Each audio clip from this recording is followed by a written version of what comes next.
নমস্কার বন্ধুরা। ইন্ডিয়া হেরে গেল কিন্তু লজ্জার হার। লজ্জার হার মানে এতটা হার যে একটা রক্ষে ছিল যে ইনিংস রিপিট খায়নি ভারত, আর 11টা রান 19টা রান বানাতে দেয় অস্ট্রেলিয়াকে।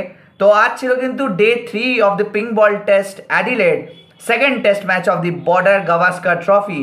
আর ডে 3তে কিন্তু ভারতীয় নাগরিকদের আর ভারতীয় ক্রিকেটের সমর্থকদের জন্যে কিন্তু খুবই একটা গুরুত্বপূর্ণ দিন ছিল আজকে। কিন্তু সবাই কিন্তু অনেকটা মানে ট্রাস্ট করে রেখেছিল যে ইন্ডিয়ান টিম কিন্তু কিছু ভালো খেলবে ডে 3তে, যেখানে 5খানা উইকেট হাতে রয়েছে। সেই উইকেটটা হাতে রেখে কাজ লাগিয়ে নিয়ে রান বানিয়ে নিয়ে অস্ট্রেলিয়াকে নামাবে, আর অস্ট্রেলিয়াকে নামিয়ে হয়তো আউট করে দিতে পারে, সেটার একটা বিলিভ একটা ছিল ভারতীয় ক্রিকেটের ফ্যান্সদের মধ্যে। কিন্তু আজকের দিনটা শুরু হলো বন্ধুরা, আজকের দিনে কিন্তু শুরু করলো বোলিংয়ের মিচেল স্টার্ক কিন্তু ফার্স্ট ওভার বোলিং করলেন, আর ফার্স্ট ওভারেই কিন্তু আউট হয়ে গেলেন ঋষভ পান্ত। আমরা জানি যে আগের দিন ঋষভ পান্ত আর নীতিশ রেড্ডি নট আউট ছিলেন। 128 ফর 5 রান ছিল, 5 উইকেটে ইন্ডিয়া ডে 2টাকে এন্ড করেছিল on a very bad note obviously.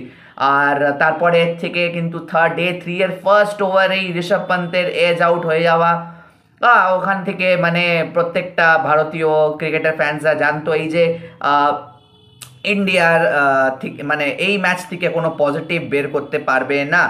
আর অবশ্য নীতিশ রেড্ডি অনেক চেষ্টা করেছেন, নীতিশ রেড্ডি 42 রানস করেছেন। আর নীতিশ রেড্ডি আর 42 রানসের কিন্তু একটা কেমিস্ট্রি, একটা ভালোবাসা অনেক ফার্স্ট টেস্ট ম্যাচ থেকে আমরা দেখে চলেছি। ফার্স্ট টেস্ট ম্যাচেরও সেকেন্ড ইনিংসে 42 রানে উনি আউট হয়ে গেছিলেন, আউট হয়ে যায়নি অবভিয়াসলি, ডিক্লেয়ার দেওয়া হয়েছিল বাই ইন্ডিয়ান টিম। আর আবার কিন্তু 42 মানে 40s-এর ঘরে উনি কিন্তু 50 করতে পারছেন না। অবভিয়াসলি উনি করতে পারবেন, হি হ্যাজ দ্যাট ক্যালিবার। আর একটা কিন্তু পজিটিভ সাইন বেরোচ্ছে, লোকেরা কিন্তু অস্ট্রেলিয়ান মিডিয়া, অস্ট্রেলিয়ান কমেন্টেটার্স কিন্তু এই নীতিশ রেড্ডির ব্যাপারে কিন্তু কথা বলছে। আর এটা আমাদের জন্য কতটা গর্বের ব্যাপার যে নতুন প্লেয়াররা এসে নিয়ে কিন্তু অস্ট্রেলিয়াতে ইম্প্যাক্ট দেখাচ্ছে। আর ফ্রেন্ডস, এটা আমরা জানি দ্যাট অস্ট্রেলিয়া কিন্তু খুব একটা ভালো খেলছে না, বাট হ্যাঁ, যেটা ক্রেডিট দিতে হবে সেটা দিতেই হবে বন্ধুরা। সেকেন্ড টেস্ট ম্যাচ কিন্তু 10 উইকেটে কিন্তু জিতে গেল অস্ট্রেলিয়া, আর সিরিজটা কিন্তু হয়ে গেল 1-1। 19 রান দিয়েছিল ইন্ডিয়া খেলবার জন্য, 19 রান দিয়েছিল টার্গেট। আর 19 রান কিন্তু অবভিয়াসলি কেউ উইকেট হারাবে না। অবশ্য উইকেট টেকিং কোনো বলও হয়নি, 1 ওভার বুমরা বোলিং করেছিল, বাদ বাকি সবাই মিলিয়ে ঝুলিয়ে বোলিং করেছে। তার মধ্যে কিন্তু 8 রান মার খেয়েছেন সিরাজ, আর 8 রান মার খেয়েছেন নীতিশ কুমার রেড্ডি। তো 8 আর 16 এখানেই হয়ে যায়, বাঁচে আর 3 রান। তো 3 রান আর কি বন্ধুরা। আর এই ম্যাচটা নিয়ে যদি পজিটিভের যদি কোনো কথা বলি বন্ধুরা, তাহলে পজিটিভ এই ম্যাচের এই যে 8 নম্বরে নামনেওয়ালা ব্যাটসম্যান, 8 নম্বরে খেলবার একটা player Nitish Kumar Reddy is a very very very bright spot for Indian cricket team this time happening in Australian soil. আগের কিন্তু টোরে অবভিয়াসলি ঋষভ পান্ত ছিলেন, আর এই টোরেও কিন্তু ঋষভ পান্ত কিন্তু ওই ঝলকটা দেখাতে চাইছেন, বাট ওনাকে টাইম স্পেন্ড করতে হবে অবভিয়াসলি। আর আরও ব্রাইট স্পট বলতে গেলে বুমরার মতনই বোলিং করেন। আমার মতে আর কোনো ব্রাইট স্পট নেই এখানে। আর ডার্ক স্পটের অনেক অনেক জায়গা রয়েছে, অনেক লুপ হোলস রয়েছে ইন্ডিয়ান ক্রিকেট টিমের মধ্যে, মানে ইন দিস ট্যুর অ্যাটলিস্ট। সব থেকে বড় জিনিস যেটা হবে বন্ধুরা, যে সিনিয়র প্লেয়ার্সদেরকে নিজের দায়িত্ব নিতে হবে, তবেই ওরা সিনিয়র আর জুনিয়রের মধ্যে তফাৎ হয়ে যায়। সিনিয়র জুনিয়র মধ্যে কী তফাৎ?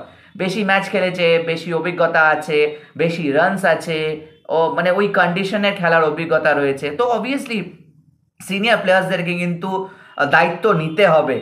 আমি যদি নাম নিয়ে বলি তাহলে রোহিত শর্মা, বিরাট কোহলি, রবিচন্দ্রন অশ্বিন, এদেরকে কিন্তু নিজে দায়িত্ব নিয়ে খেলতে হবে এই প্লেয়ার্সদেরকে। রাহুলও কিন্তু সিনিয়র প্লেয়ারের মধ্যে পড়ে যায়। তো এতগুলো সিনিয়র প্লেয়ার কিন্তু দায়িত্ব নিয়ে টিমকে সাথে রেখে কিন্তু চলাতে হবে। আমরা দেখেছিলাম যে Rohit Sharma after his return, মানে সেকেন্ড টেস্টে উনি খেললেন। এই সেকেন্ড টেস্টে কিন্তু উনি মানে যতবার উনি ব্যাটিং করতে নেমেছে ততবার কিন্তু উনি আনইজি, আমার পার্সোনালি আমার ওপিনিয়ন এটাই লেগেছে that he felt very uneasy. মানে যখন উনি ক্রিচে দাঁড়িয়ে রয়েছেন, বল খেলার চেষ্টা করছেন, উনি কিন্তু খুবই আনইজি, আমার মতে ওনার খুব ফিল হচ্ছিল উনি খেলতে পারছেন না। বা এটা হতে পারে যে উনি কিন্তু অনেক গত 1-2 মাস 3 মাস কিন্তু এখন উনি ক্রিকেটের মধ্যে নেই, 1-1.5 মাস উনি ক্রিকেটের মধ্যে নেই। তো উনি প্র্যাকটিস করতেন, বাট একটা ম্যাচ প্র্যাকটিস আর একটা নর্মাল একটা নেটসে প্র্যাকটিসের মধ্যে অন্তর হয়। আর তারপরে কিন্তু একটা পিঙ্ক বল কিন্তু ম্যাটার করে যায়, আর pink ball obviously different ball. আর তারপরে বিরাট কোহলি নিয়ে যদি বলি, তাহলে বিরাট কোহলি নিজের ইগো, কবে যে বিরাট কোহলি নিজের ইগোটাকে সাইড রেখে ওই বাইরের ফিফথ স্টাম্পের বলকে ছোবে না, সেটা মনে হয় কবে যে আমরা দেখতে পারবো, আর দেখতেও পারবো কি না বিরাট কোহলির থেকে। কেন কি বিরাট কোহলি এত বছরে যখন করেননি চেঞ্জ, তাহলে আর কি করবেন। তো বিরাট কোহলিকেও ডিসিপ্লিন মেনটেন করে আর অবভিয়াসলি ওই দায়িত্বটা নিয়ে কিন্তু খেলতে হবে প্রত্যেকটা সিনিয়র প্লেয়ার্সদেরকে। অশ্বিনকে উইকেট নিতে হবে, অশ্বিনকে ওই ওয়াশিংটন সুন্দরের জায়গায় নামানো হয়েছে, তো ওয়াশিংটন সুন্দরের জায়গায় নামিয়ে নিয়ে ওয়াশিংটন সুন্দর কিন্তু ওই জায়গায় ব্যাটিংয়েও হেল্প করছিলেন, বলিংয়েও হেল্প করছিলেন। তো ব্যাটিংয়েও অ্যাটলিস্ট ওনাকে অ্যাটলিস্ট 30-35-40 রানস যখন যেমনি টিমকে রিকোয়ারমেন্ট থাকবে, টিমের রিকোয়ারমেন্ট থাকবে, সেমনি কিন্তু অশ্বিনকে খেলতে হবে, KL রাহুলকেও তেমনি খেলতে হবে। আর যদি আমি বলার্সদের উপরে আসি বন্ধুরা, যদি ব্যাটসম্যানদেরকে ছেড়ে দিই, অবভিয়াসলি অনেকজন আছে, জয়সওয়াল আছেন, তো ইয়াং হচ্ছেন, বাট এবার একটা সিরিজ একটা ম্যাচে 161, তারপরে স্টারকে বলা তুমি খুব ধীরে বোলিং করছো, উনি কি এটা প্রভোগ করেছিলেন? না বন্ধুরা, উনি প্রভোগ করছিলেন না, আর উনি প্রভোগ করেনও নি স্টারকে, ওনার খালি এমনি ব্যান্টার চলতে থাকে। এটা এটা কিন্তু টেস্ট ক্রিকেট, এটা কিন্তু India versus Australia, the biggest and toughest rivalry. আর এমনি এই টোরে কিন্তু আপনারা দেখতেই পারবেন যে এমনি ব্যান্ডটা ছোটোখাটো চলছে, এমনি সিরাজ আর ট্রাভিস হেডের আমরা দেখলাম, সেমনি আয় কিন্তু গম্ভীরের সাথে অনেক হতো, বিরাট কোহলির সাথে অনেক হতো। তো এমনি ব্যান্টার হতেই থাকে এই সিরিজের মধ্যে, কিন্তু এইসব জিনিসগুলোকে সাইড রেখে কিন্তু আপনাকে নিজের ফুটওয়ার্ক মেনটেন করে কিন্তু ভালো খেলতে হবে। কেন কি এখানে কিন্তু ওয়ার্ল্ড টেস্ট চ্যাম্পিয়নশিপ ফাইনালে যাওয়ার কিন্তু স্টেক হাতে রয়েছে। ওয়ার্ল্ড টেস্ট চ্যাম্পিয়নশিপ ফাইনালের টেবিলে কি হলো বন্ধুরা, ওয়ার্ল্ড টেস্ট চ্যাম্পিয়নশিপ ফাইনালের টেবিলে কিন্তু 3 নম্বরে নেমে গেল ইন্ডিয়া উইথ 57% পয়েন্টস। আর 1 নম্বরে লাফিয়ে উঠে গেল অস্ট্রেলিয়া। অস্ট্রেলিয়া কিন্তু 3 নম্বরে নেমে গেছিলো বন্ধুরা, আমরা জানি 3 নম্বরে নেমে গেছিলো অস্ট্রেলিয়া, ওখান থেকে কিন্তু 1 নম্বরে উঠে যায়। এটা কিন্তু এমনি চলতেই থাকবে। আর আমরা এটা জানতাম যে বাঁচা 4টে ম্যাচ, আমি যদি তারপরে আমরা যে কথা হচ্ছিল যে পার্থের পরে আর 4টে ম্যাচ বেঁচে ছিল, এই 4টার মধ্যে 2টো জিতলেই হবে ইন্ডিয়াকে। তার এখনও কি তাই, এখনও কোনো সিনারিও অমনি বেরায়নি বন্ধুরা, এখনও আপাতত এখনও 3টে ম্যাচ রয়েছে, 3টে ম্যাচের মধ্যে 2টো জিতলে হবে ইন্ডিয়ার। কিন্তু এই 2টো জিতবার জন্য কিন্তু ভালো খেলতে হবে, এই না কি আমি একটা জিতলাম আবার একটা হেরে গেলাম, আবার একটা জিতবার চেষ্টা করছি বা ড্র করছি, এমনি করলে হবে না। আর অবশ্যই বলার্সদেরকেও দায়িত্বটা নিতে হবে, কেন কি বলার্সরা আমার মতে খুবই অদ্ভুত বোলিং করছিলেন যখন সুইং পাচ্ছেন না। আমরা কিন্তু ফার্স্ট ইনিংসে দেখলাম অস্ট্রেলিয়ান বলার্সরা কিন্তু ডেকে মেরে মেরে উইকেট নিয়েছে, বাউন্সার দিয়ে দিয়ে উইকেট নিয়েছে। তো ইন্ডিয়ান বলার্সরা কেন ওই ডেকে বলটা মারছে না, ওই পিচে বলটা কেন মারছে না? পিচে বলটা দিলেই পিচ কিন্তু হেল্প করবে বলার্সদের, আর বলকেও কিন্তু মুভ করতে হেল্প করবে। বাট অবভিয়াসলি ইন্ডিয়ান বলার্সরা কিন্তু অমনি একবারও করেনি। ইন্ডিয়ান বলার্সরা কিন্তু সুইংয়ের পিছনে গেছেন, যেটা কিন্তু এই পিচে আর পাওয়া যাচ্ছিল না। তো তার ফলেও কিন্তু ইন্ডিয়া ব্যাকফুটে চলে যায়, আর ব্যাকফুটে গিয়ে নিয়ে কিন্তু আমরা দেখি যে ইন্ডিয়া কিন্তু হেরে যায়, আর হেরে গিয়ে কিন্তু সিরিজ হয়ে যায় 1-1। এখন বেঁচে রয়েছে আর 3টে টেস্ট ম্যাচ বন্ধুরা, ব্রিসবেন, সিডনি, আর একটা জায়গা মনে পড়ছে না কোথাও, ব্রিসবেন না সিডনি রয়েছে। পরের ম্যাচটা রয়েছে ব্রিসবেন মানে গাবা, আর গাবাতে আমরা জানি গাবাতে ঋষভ পন্থের হেরোইক্স এসেছিল, not only from particularly from Rishabh Pant, from all the young fast bowlers, from Shubman Gill.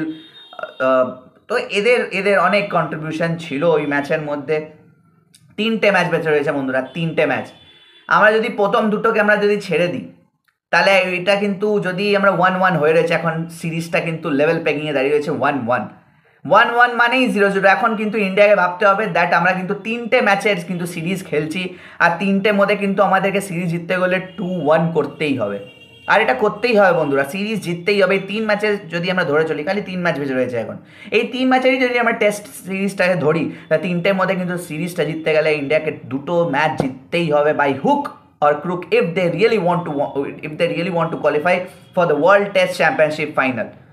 আপনাদের কি মনে হচ্ছে বন্ধুরা, কি ইন্ডিয়া কি ওয়ার্ল্ড টেস্ট চ্যাম্পিয়নশিপ ফাইনালে কোয়ালিফাই করতে পারবে আফটার দিস টোর, অর অন্য কোনো টিম খেলবে ওয়ার্ল্ড টেস্ট চ্যাম্পিয়নশিপ ফাইনাল, আর আবার 2-4 বছর আবার 2-3 বছর আবার বসে থাকতে হবে ওয়ার্ল্ড টেস্ট চ্যাম্পিয়নশিপ খেতাবটা পাওয়ার জন্য ভারতকে?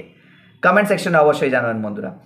আজকের ভিডিওটা বন্ধুরা এই পর্যন্তই। আপনার যদি এই ভিডিওটা ভালো লেগে থাকে তো অবশ্যই লাইক করবেন, শেয়ার করবেন আর সাবস্ক্রাইব করতে ভুলবেন না বন্ধুরা, কেন কি এমনি অ্যানালিসিসের ভিডিও আপনাদের কাছে আসতেই থাকবে। আজকের ভিডিওটা এই পর্যন্তই বন্ধুরা, দেখা হচ্ছে আবার অন্য কোনো ভিডিওতে। ততক্ষণের জন্য ভালো থাকবেন, সুস্থ থাকবেন, নমস্কার।